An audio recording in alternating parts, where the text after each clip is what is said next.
Está con nosotros un número uno importante de la política nacional, Carlos Martínez Gorriarán. Él no se toma a sí mismo como un número uno, a lo mejor se toma como un número tres, pero bueno, es una persona importante dentro de la estructura de UPyD, muy importante, y además dentro de un partido que tiene muchas cosas que decir, que ha dicho muchas cosas a lo largo de esta legislatura, que todavía no ha terminado, y donde todavía quedan cosas también por comentar. Por ejemplo, hay cosas que vamos a hablar que van a ocurrir mañana en el Consejo de Ministros, cómo entienden ellos esos cambios que se van a producir por parte del Partido Popular en el tema de la corrupción. Si hay convicción de verdad para cambiar las cosas, o lo que hay pues es otro instrumento más de hipocresía. Carlos Martínez Gorriarán, diputado de UPyD. Buenos días. Hola, buenos días. Don Carlos, ¿qué hace usted por aquí? Pues visitar España y Canarias. Yo creo que es una cosa que los diputados tenemos que hacer, que es estar en contacto directo con la gente, ver las cosas sobre el terreno y hablar y escuchar. El otro día escuché en una entrevista que le hicieron a un compañero suyo, que dijo que Rosa Díez tiene demasiada visibilidad. Creo que lo dijo el señor Toni Cantó. Sí, Toni Cantó lo dijo en la televisión, creo que fue en La Sexta. ¿Considera usted lo mismo o cómo lo ve usted? No, yo creo que Rosa Díez tiene en realidad menos visibilidad de la que le correspondería tener como una política extraordinaria que realmente es. Lo que le pasa a Rosa Díez es algo que es curioso, ¿no? Es que es la única mujer que lidera un partido parlamentario y que además es candidata a presidir un gobierno alguna vez. Y eso en España todavía no se acepta. Es curioso, ¿no? Es decir, somos un país que ha avanzado muchísimo. ¿En serio? ¿Es un tema de machismo, entonces? Yo creo que sí. Somos un país que ha avanzado muchísimo en materia de libertad de costumbres. Somos el país más tolerante del mundo, por ejemplo, con el matrimonio gay, cosas de estas que son magníficos progresos.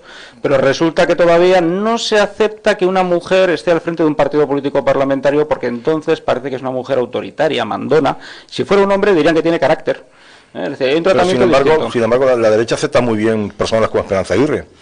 Siempre de segundonas. Siempre de segundonas. Bueno, sí. hay una parte de la derecha que quiere que ella sea la líder, ¿no?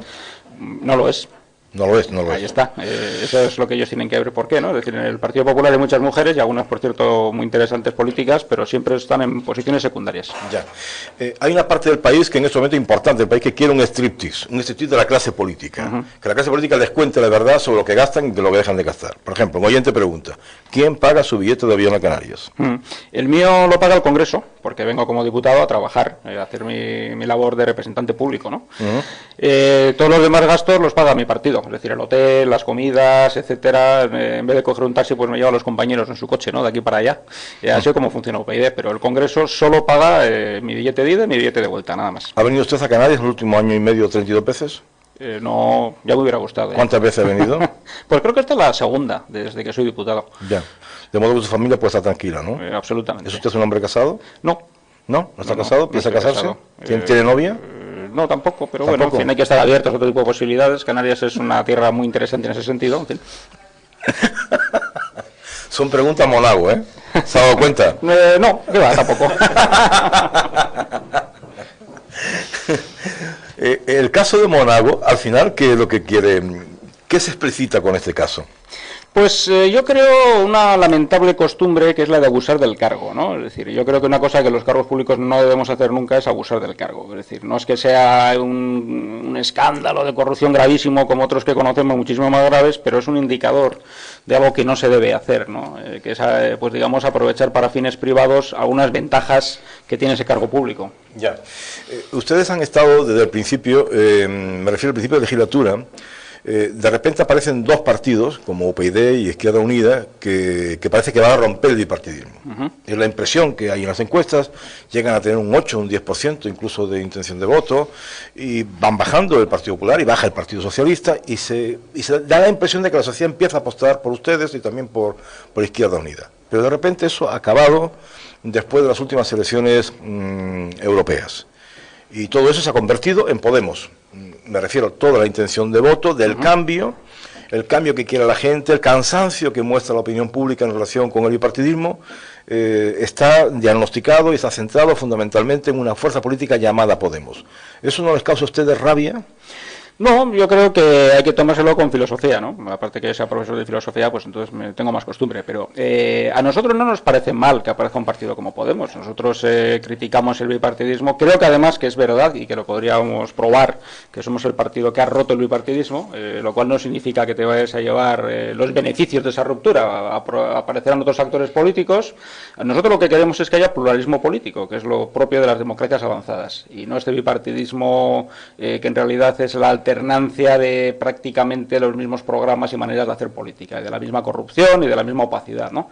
Entonces no nos molesta en absoluto que aparezca un partido como Podemos. Ahora le vamos a hacer la misma crítica política que cualquier otro partido, por supuesto, ¿eh? Entonces respetamos mucho la intención de la gente de votarles a ellos, pero también les haremos la misma crítica que hacemos a cualquier otro.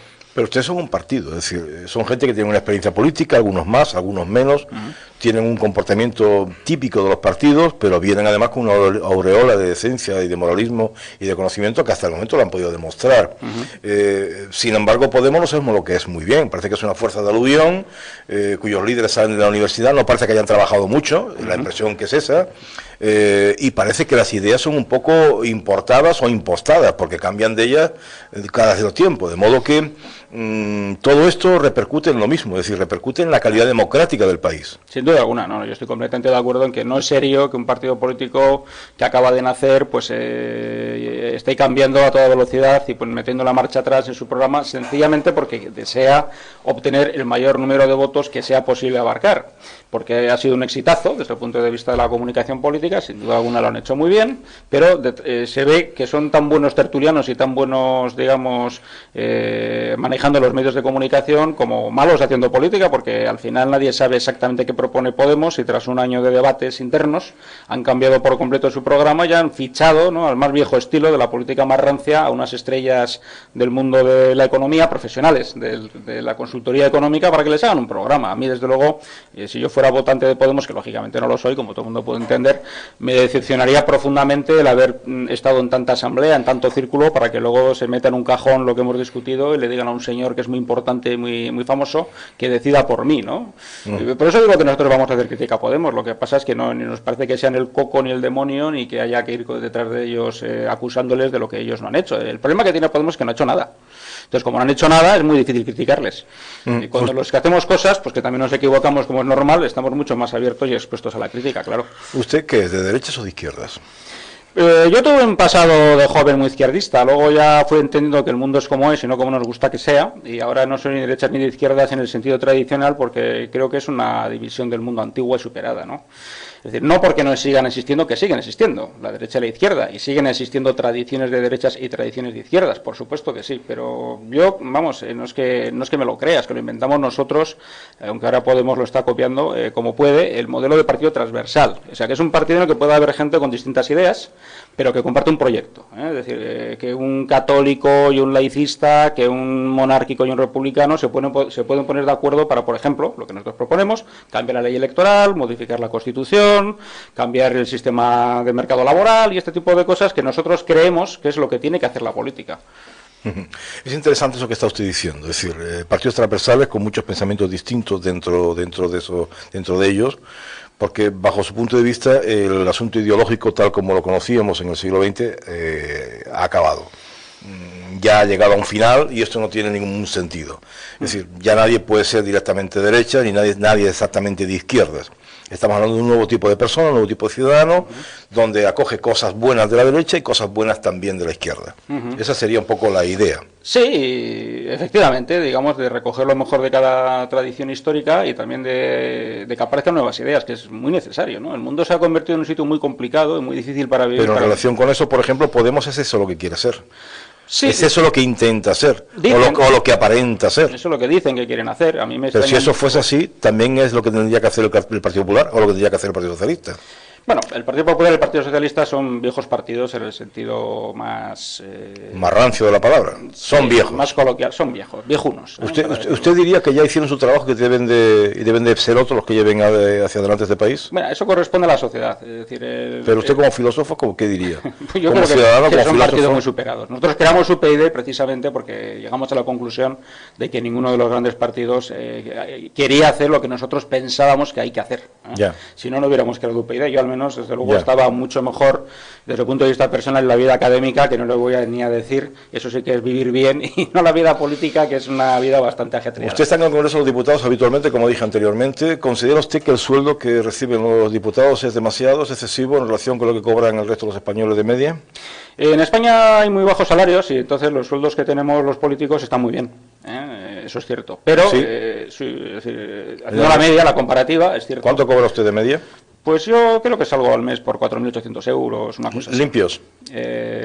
Sí, creo que sí. Está bien, ¿no? No, por eso digo que está bien. Ahora, Yo creo que puede llegar a final de mes perfectamente. Sí, de hecho, hasta ahorro, ¿no? Voy a confesar esto, llego a ahorrar, ¿no? En fin, Sí. Además que creo que lo que hace falta en España.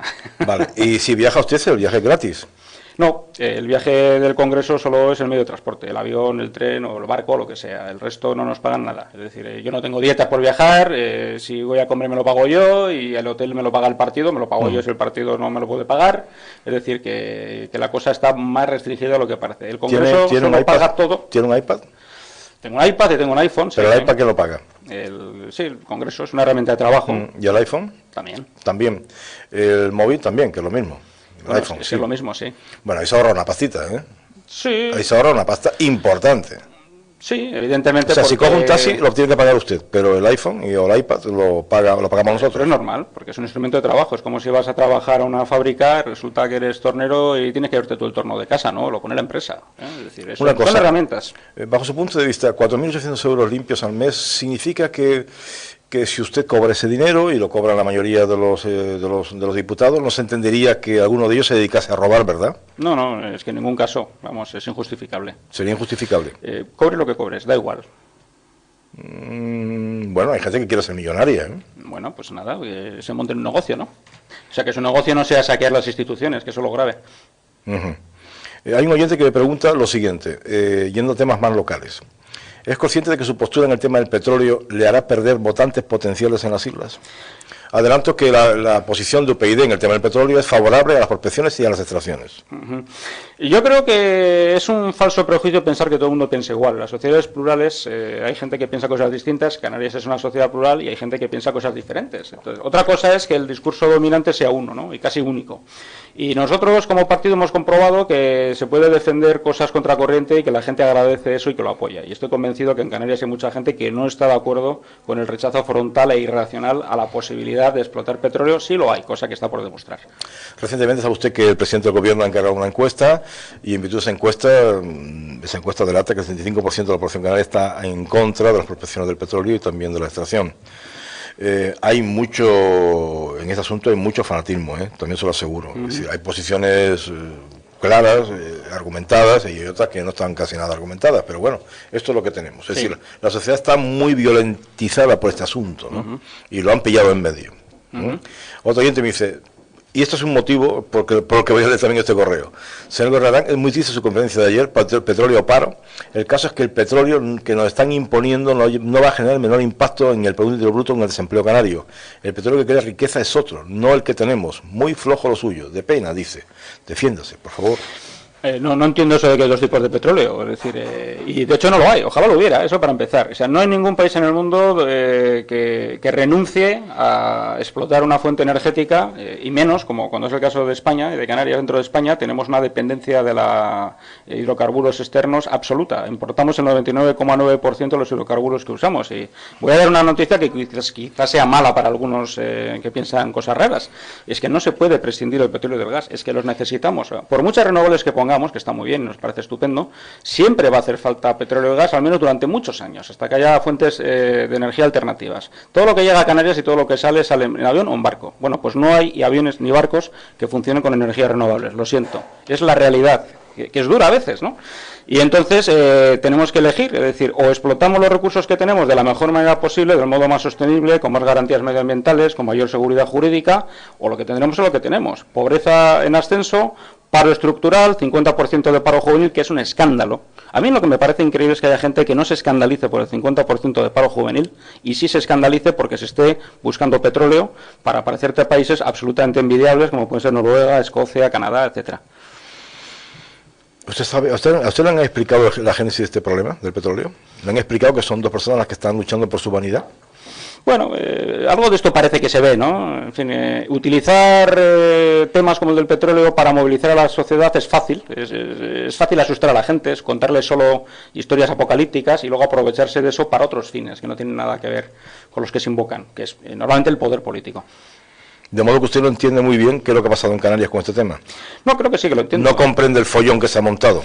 Creo que sí que lo entiendo. Es que esto es muy común, esto pasa en muchos sitios, ¿no? Esto es la manipulación por parte de determinados partidos, de determinada manera vieja de hacer política, de problemas, en vez de solucionarlos, pues crearlos a la sociedad, ¿no? O sea, una buena manera de gobernar y de hacerte imprescindible en política es crear tú los problemas y luego ofrecerte como la solución.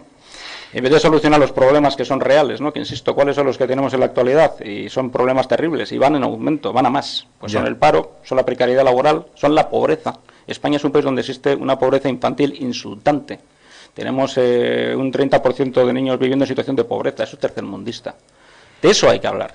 Pobreza energética, niños que no se pueden duchar con agua caliente, que en sitios donde hace frío no van a tener calefacción en invierno, etcétera. Y entonces que eso no sea un problema y que sí lo sea, el que determinada compañía haga prospecciones petrolíferas, me parece verdaderamente una inversión de las prioridades, ¿no? Es no preocuparnos de lo importante y crear problemas donde no lo sabía. Y yo creo que eso, pues desde luego, en el caso de Canarias, el señor Polonio Rivero y Coalición Canaria tienen muchas explicaciones que dar a los canarios. Una de las características de la política es eso, utilizar la política para cuestiones personales. Utilizar a los ciudadanos para cuestiones personales. Sí, de la degeneración de la política, de la degeneración de la democracia, ¿no? Y de la perversión de las instituciones. Los gobiernos, insisto, están para solucionar problemas, no para crearlos. Demasiados problemas creamos ya. Ya. ¿Cree usted que el Partido Popular tiene un deseo real de luchar contra la corrupción? Mañana lleva el Consejo de Ministros varias medidas regeneradoras en ese sentido. ¿Cree usted que sinceramente piensan luchar contra esto? No, yo creo que el Partido Popular ha vivido sosteniendo que la corrupción era un problema, negándolo desde el principio. Nosotros como partido hemos tenido grandes enfrentamientos, algunos muy desagradables con el Partido Popular por esta cuestión.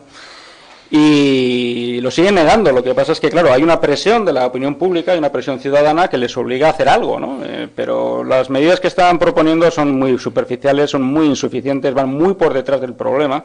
Y claro, se está viviendo la contradicción absurda de que una ministra, la de Sanidad, Ana Mato, pues tiene que dimitir, no por que sea acusada de corrupción, ella no ha sido acusada formalmente, sino por lucro de su exmarido, ¿no? De la que ella se ha beneficiado, y tiene que dimitir.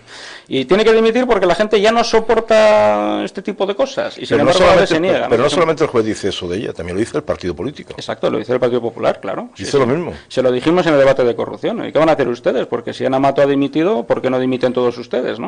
Parecería ya lo lógico, sí. ¿Usted cree que el señor Rajoy cobró sobresueldos?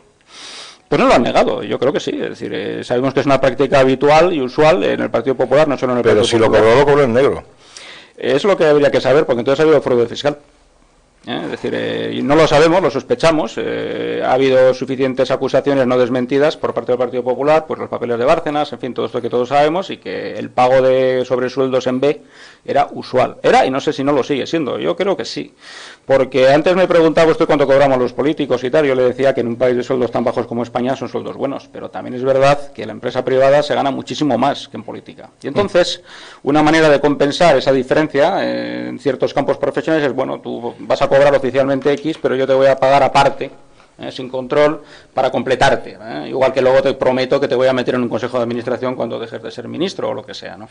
Y son malas prácticas, son prácticas de hipocresía, es decir, porque es mucho mejor decir, mire, si a un ministro hay que pagarle pues 300.000 euros al año en vez de los 70.000 u 80.000 que cobran ahora, que por cierto, para ser un ministro es una birria, entonces las cosas hay que decirlas así, aunque no sean muy populares en estos momentos, pues hay que hacerlo. Es decir, ¿usted qué quiere? ¿Un buen gestor o no? Pero los sueldos que se pagan en política tienen que ser, primero, transparentes, tienen que tributar todo a Hacienda y, desde luego, lo mejor sería que no hubiera ningún tipo de complemento. Es decir, que no haya ni dietas, ni favores, ni privilegios especiales, sino que tengas un sueldo que corresponda y que eso sea lo que uno dispone para sus usos y sus gastos. Por lo tanto, es posible, señor Gorriarán, que con el paso del tiempo, cuando el señor Rajoy no sea presidente de este país, igual descubrimos que cobró sobresueldos y en negro. Pues podría ser. Y que era un delincuente, el presidente que tuvimos. Bueno, pues luego habría sido un defraudador fiscal, claro. Es posible, no lo sabemos. No lo sabemos. El futuro nos dirá, ¿no? Y por lo tanto no deberíamos hacer acusaciones, pero sí tenemos derecho a pedir explicaciones y las pedimos. De hecho, nosotros vamos a llevar esta semana una proposición de ley al Congreso para prohibir formalmente, legalmente, que haya sobresueldos. Lo que usted acaba de comentar en relación con lo público y lo privado, es decir, lo privado paga mucho más que lo público. Yo recuerdo algún caso, y ahora vamos a ir a un caso de ahora. Un caso antiguo, Parlamento de Canarias, un parlamentario que había sido además presidente de Canarias. Era importante que acudiese a las sesiones, que está en Tenerife. Usted sabe que el Parlamento nosotros tenemos en Tenerife, somos 7 islas, fragmentados, en fin, es un follón. Los nuestros estudian en la Universidad de Wisconsin, es una cosa muy rara. Entonces, era importante que y entonces ese político, en ese momento, que eso fue hace como 20 años, decía, no, yo no puedo dejar el despacho, porque si dejo el despacho de abogados, pues entonces ¿de qué vivo? Si quieren que yo vaya al Congreso me tienen que pagar 50.000 pesetas cada vez que vaya, de la época. Y así fue, se arregló la cosa de esta forma. Entonces, pero yo creo que esto llevado al tema del Partido Popular, yo creo que lo han resuelto de la siguiente forma. Hay personas que vienen de la parte privada, que dicen, yo pierdo dinero en política. Pero sin embargo le dicen, no, tú no vas a perder nada en política, porque vamos a compensártelo. Y además vas a tener un poder tan extraordinario que cuando salgas de la política vas a tener empleo donde tú quieras. Yo creo que esto funciona así. Sí. Creo que desde los años 90, finales de los 80, esto funciona de esta forma. Sobre todo en la parte conservadora, que es la que tiene más relación con el mundo del empresariado por motivos obvios que aquí no vamos ni siquiera a analizar. Entonces, hay gente que está en el staff, que está ocupando puestos importantes, que sabe que tiene dos sueldos. Uno, el que cobra por la parte pública, y otro que es el que cobra por parte de su partido político, que evidentemente lo cobra de forma opaca. Y ese es el trato para que no vaya a la privada.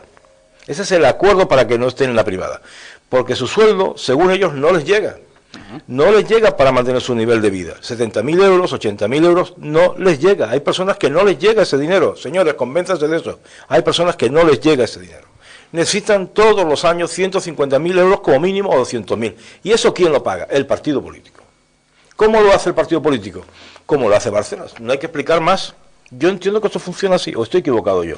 No, creo que es así. Digo creo porque yo no tengo esa experiencia, no he estado nunca en un partido de ese tamaño. Por cierto, no creo que es ni mucho menos exclusivo del Partido Popular, para ser justos. Yo creo que lo hacen casi todos. Es decir, o lo han hecho históricamente casi todos cuando han podido. ¿El Partido Socialista también? Sí, hombre, sin duda alguna. Sí, porque además el fenómeno al que usted aludía antes, que es el de las puertas giratorias, es decir, el de primero estudio en política y luego me paso a una empresa, y además una empresa para la que yo he legislado y tomado decisiones políticas, por lo tanto soy un beneficiario y me deben favores y viceversa.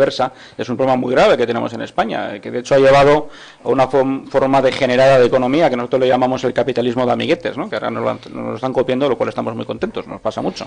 Es decir, es el capitalismo que no se funda en la libre competencia en igualdad de oportunidades, sino que de condiciones, sino en favores políticos y favores económicos a los políticos, claro. Ahora bien, usted como profesor que es de filosofía, como persona licenciada en filosofía, sabe perfectamente igual que yo que esto de la corrupción no lo resolveremos nunca. Podemos bajar el nivel un poquito, pero no creo que consigamos resolverlo. España es un país corrupto desde su configuración, es imposible que salvemos eso. Pues yo hoy no estoy de todo de acuerdo, me voy a atrever a llevar la contraria. Llévemela, por vamos favor. A ver, la corrupción como una baja pasión, como la tendencia de la gente a venderse, claro que no se va a erradicar nunca, pero eso no es la cuestión. No estamos hablando de la corrupción moral, estamos hablando de la corrupción política, y la corrupción política tiene remedio, se puede prevenir y se puede, desde luego, minimizar.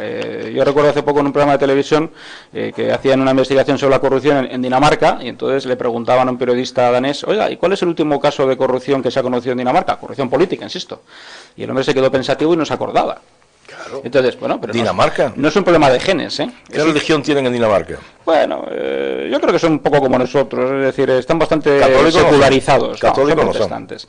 Pero eso no importa, es decir, eso no es algo determinista, es decir, por la religión no determina lo que la gente haga, y más en un país que se ha hecho muy secular y muy religioso como España. Entonces, lo que tenemos es la posibilidad de hacer que la corrupción sea un fenómeno arrinconado y que sea mínimo, y desde luego que el que la haga la pague, y por lo tanto haya incentivos en contra de la corrupción. Lo que no se puede hacer es como hemos hecho hasta ahora, que es ignorar el problema de la corrupción, con lo cual lo que haces es estimularlo, porque ser corrupto en España ha salido gratis. Yo soy un ciudadano normal y corriente, ¿de acuerdo? Pero tengo un problema porque uno de mis hijos está enfermo, ¿de acuerdo? Entonces, necesito urgentemente que alguien importante de la sanidad pública atienda a mi hijo, ¿de acuerdo? Y establezco contacto con los departamentos públicos que me pueden conseguir que esa persona se ocupe de mi hijo. Si hago yo eso, ¿es corrupción?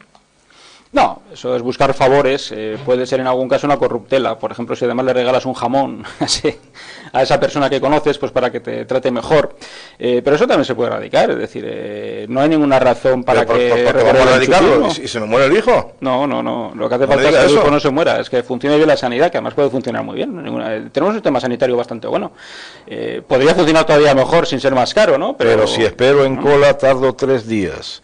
Y si espero por la lista de espera, tardo 6 meses. Bueno. Y si no, tarde 1 año. Y si tiene un cáncer, tardará 1 año. Pero ¿se da cuenta usted? Sí, pero eso hay que verlo porque se puede solucionar, insisto. Es decir, no tiene por qué haber listas de espera de 6 meses para casos graves de ninguna de las maneras. Ya. Entonces, algo funciona mal en el sistema si se llega a esa situación. Y eso no se soluciona con favores, porque habrá quien pueda hacer a los favores y habrá quien no podrá. Y lo peor de todo, si funciona por favores, entonces sí tenemos garantizada la lista de espera.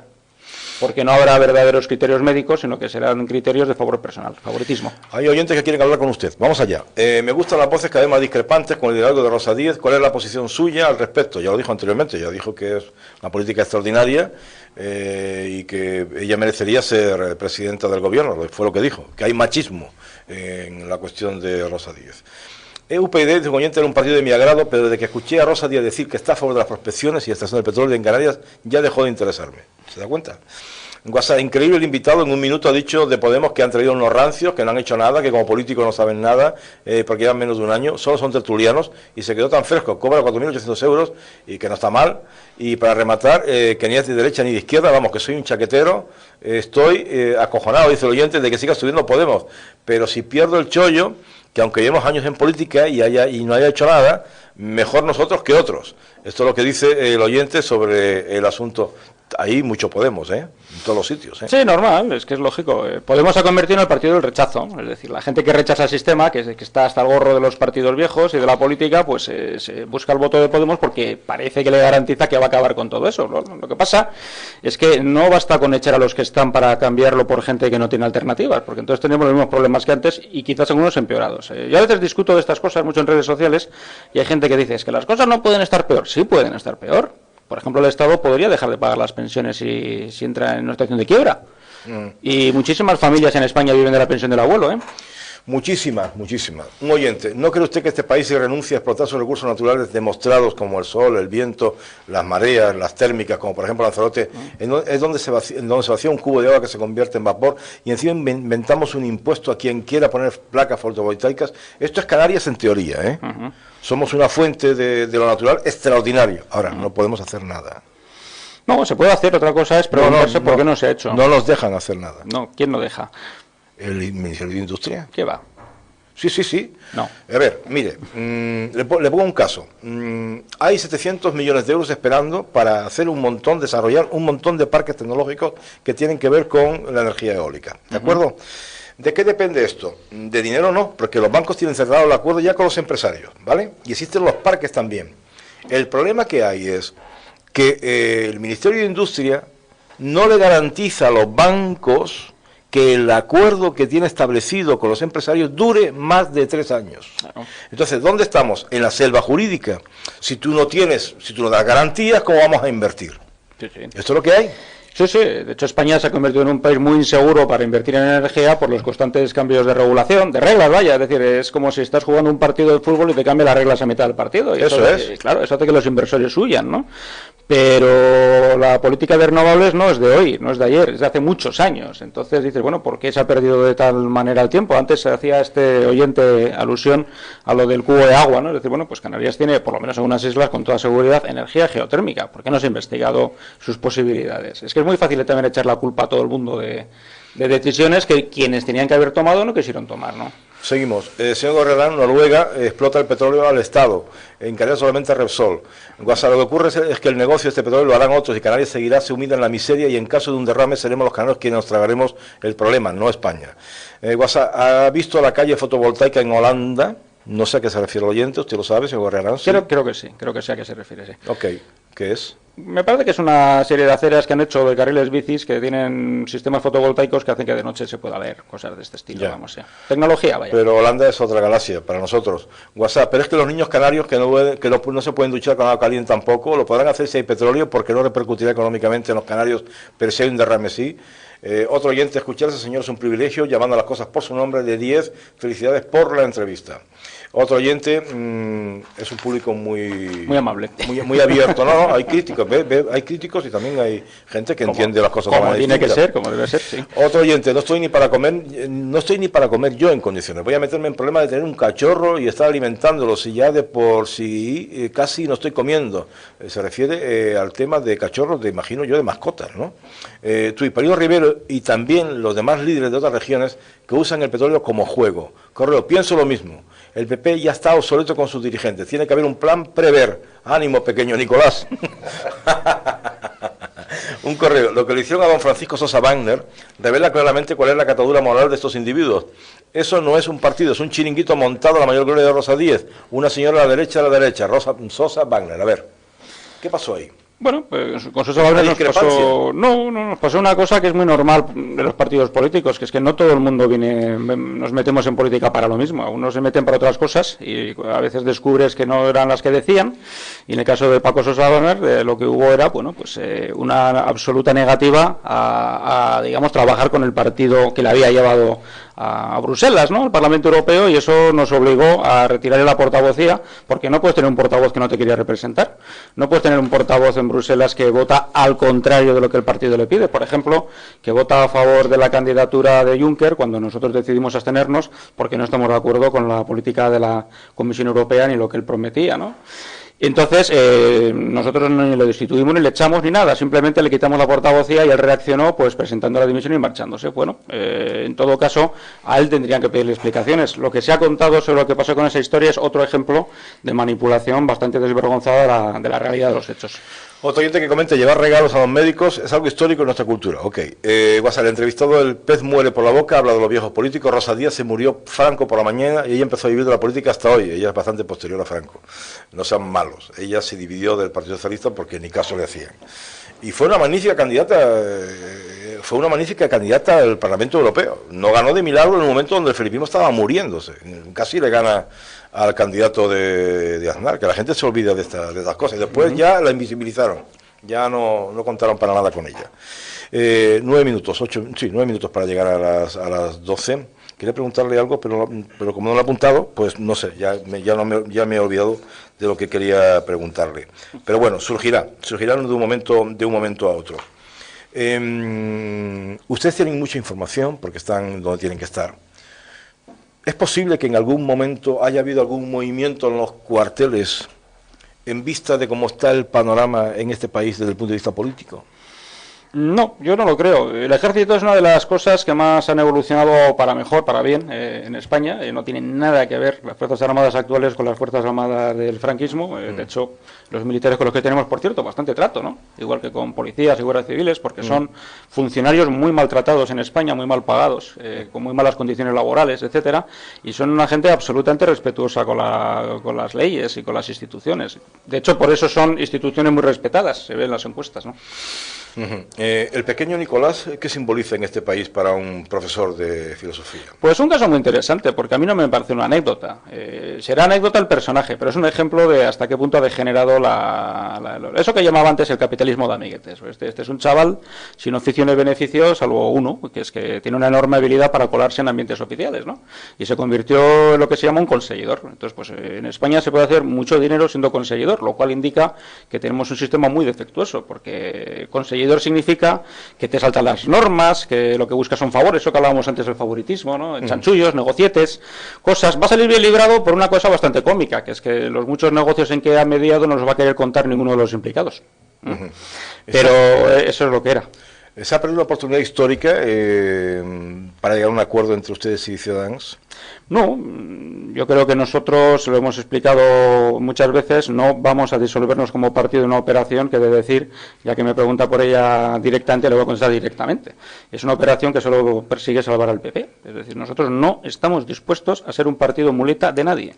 Y no estamos dispuestos a disolver lo que es un proyecto político de 7 años con 0 imputados por corrupción. Nuestro partido ha demostrado que es posible prevenir y erradicar la corrupción, no porque no vengan corruptos, es porque si pillamos uno lo echamos, punto. Esta es la cuestión. ¿Son ustedes el partido más transparente de España? Sí, y nos cuesta mucho trabajo. ¿Están con un 8 o con un 9? Con un 9, según Transparencia Internacional, sí. Y el próximo tiene un 3 o un 4. No, a continuación creo que viene Esquerra Republicana de Cataluña, creo que tiene un 6, me parece. Y luego ya vienen todos los demás que suspenden todos, sí. Uno de los que tiene menos puntuación en transparencia es Ciudadanos. Y eso a nosotros nos ha importado y les hemos pedido explicaciones cuando nos pidieron llegar a un acuerdo. ¿Y Coalición Canaria cómo está? Uy, muy mal también. Muy mal creo también. que anda por el 3 también, me parece. 1,5. Bueno, 1,5, peor todavía. Bueno, de premio al revés, ¿no? Ya. De nota. Ya, de nota. Bueno, y este señor que está en su emisora me parece una persona muy honrada y yo estoy de acuerdo con lo que está pasando con el enfrentamiento de estos todos políticos que solo luchan por su orgullo y no se ocupan de los problemas reales que tenemos en Canarias en todos los aspectos posibles. Pregúntale a este señor si en Canarias vamos dando pasos hacia atrás con respecto al nivel de vida y si no se hace nada para ayudar a la explotación de nuestros campos, por ejemplo. Sí, claro.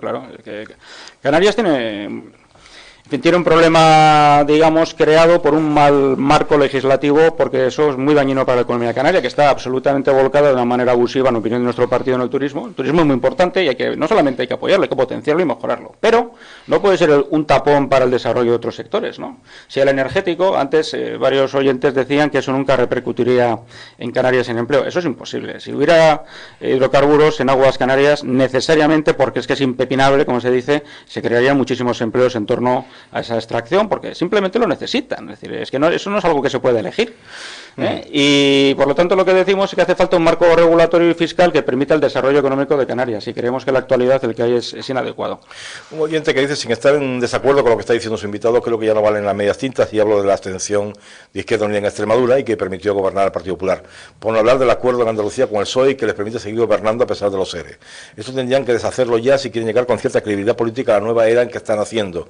Queremos otro tipo de política donde los arreglos políticos no tienen cabida, donde no se puede llegar a acuerdos compartidos con una alta honestidad y con una trayectoria reciente poco edificante, es lo que ha dicho él. Se debería potenciar más en Canarias las energías limpias, sol, viento, etcétera. ¿Lo tienen olvidado en este gobierno de Rajoy? Por supuesto que sí, no trata ni que lo conteste porque, en fin, todos los días lo estamos viendo.